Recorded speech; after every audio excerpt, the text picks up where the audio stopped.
Welcome in, guys, to our preview every single NFL team for the 2023 upcoming season. We're in the AFC South once again with the Tennessee Titans. And then you look at the Titans, they really needed a franchise quarterback. I know they had last year, they had Malik Willis, but again, you can see that the Colts front office wasn't really feeling it. So they got a new head coach in Nashad, in a new GM in Ron Carthon. Rod Carthon is the new GM of the Titans now, and you look at obviously the previous GM letting AJ Green go and letting you had AJ Brown go, you had Malik was coming, which again the front office was never really happy about. Mike, and then you gotta. It's a big season for Mike Verberal. Mike Verberal. Mike Verberal. It's a big season for him as a head coach. He's been there 5 years now, so you're expecting that he at least gets to a playoff position. If he doesn't, then he's got to be fired. You got to fire his ass, and you have a true rebuild. You got to go for a new head coach. But let's talk about the draft. So they go for Peter Skoronski in the first round, which again, you look at the offensive line, they need to address the trenches. I'm looking at Peter Skoronski, I'm a fan of him, but I'm like, there's better offensive line guys in there that you can go for. And Peter Skoronski, he's an okay addition, but,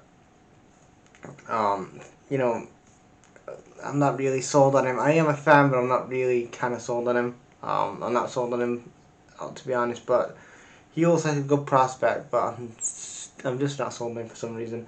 Then they go for, in the second round, they go for Will Levis. They finally get themselves a quarterback. Will Levis, 24-year-old from Kentucky. Bringing Will Levis in, they needed a quarterback. They didn't trust Malik Willis. They had Ryan Tannehill there, and Ryan Tannehill is not the guy anymore. He should not be starting for the Titans anymore. If the Titans want to get to the next level and go where the Bills are and the Bengals and the Eagles in recent years and especially now the Chiefs in the last 40 years, they need that franchise quarterback, and also they didn't feel that with Malik Willis.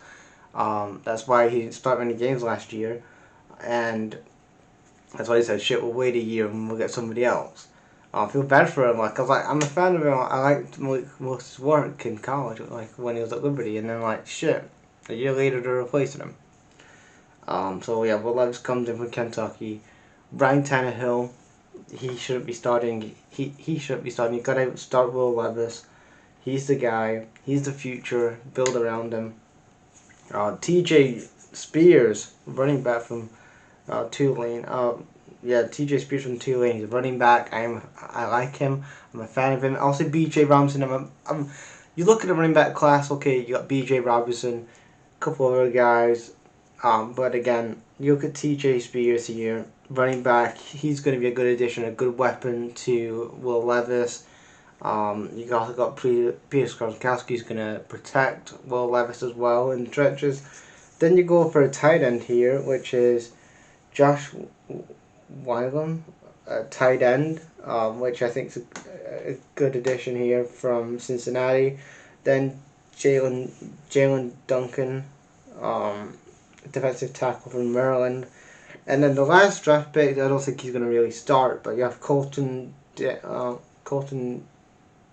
Dowell, wide receiver. Colton Dowell, wide receiver from Texas. Again, I see Colton Dowell being a reserve player.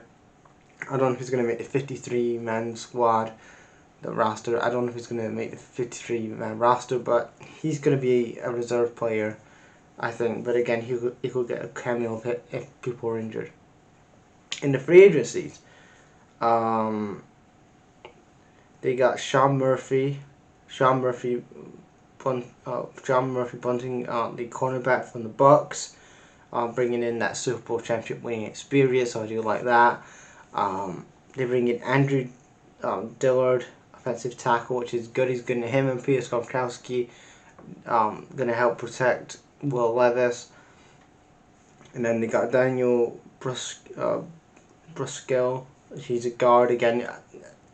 what I like here is that in the free agency you picked up a cornerback, a linebacker, offensive tackle, guard, and then you got Luke Guilford, who's a linebacker. Luke Guilford as well. You bring in Ashik Shear. I don't know.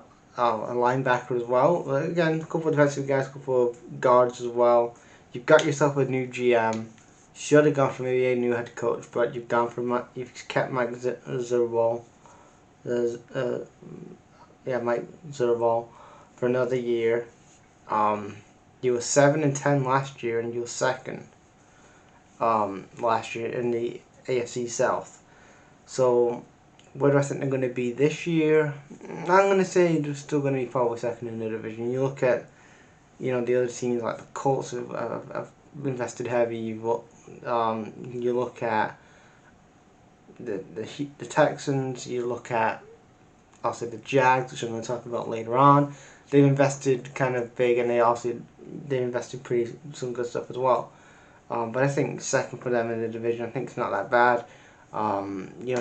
You're finding out it's Will the guy. You need to see if he is the dude or not, and if he's not the dude, then you need to still get some more weapons around him. But what I think about this draft class, you've done a decent job of really filling in the gaps that you needed. Quarterback needed to be addressed.